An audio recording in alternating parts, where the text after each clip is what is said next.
Now that we know and the people of South Africa are beginning to show that the ANC is dissipating, we are now left with two biggest black political organizations.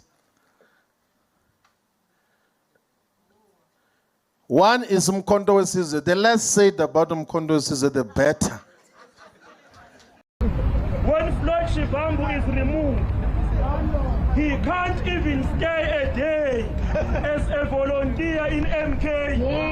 He is saying he's starting a process of consulting the communities. The communities do not want anything. The communities, they want MK. Some of us had thought that we can consolidate all the progressive forces around Umkhonto weSizwe.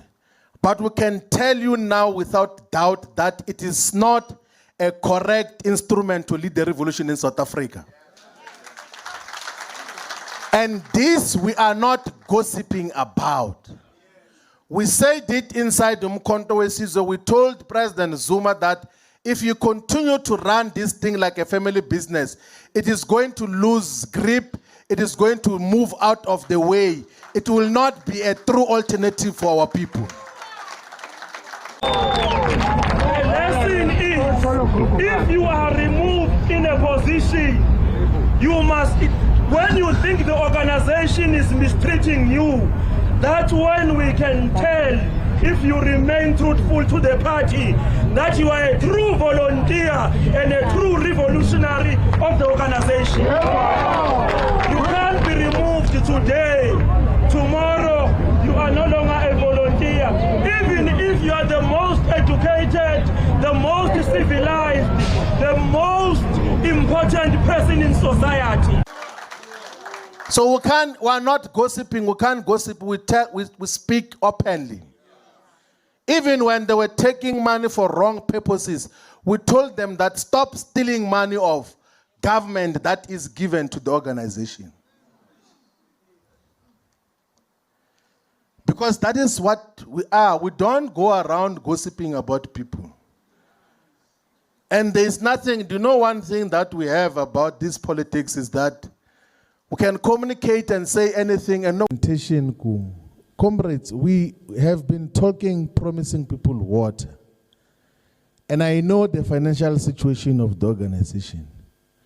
We spent 50 million rands to convene a rally which just finishes in a few hours.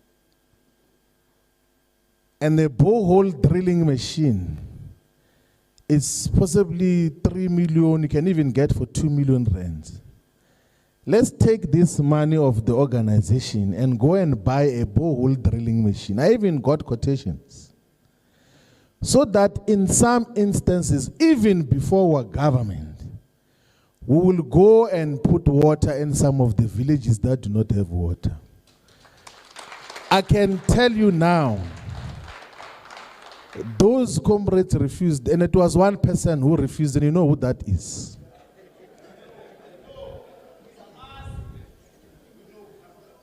Like completely refused.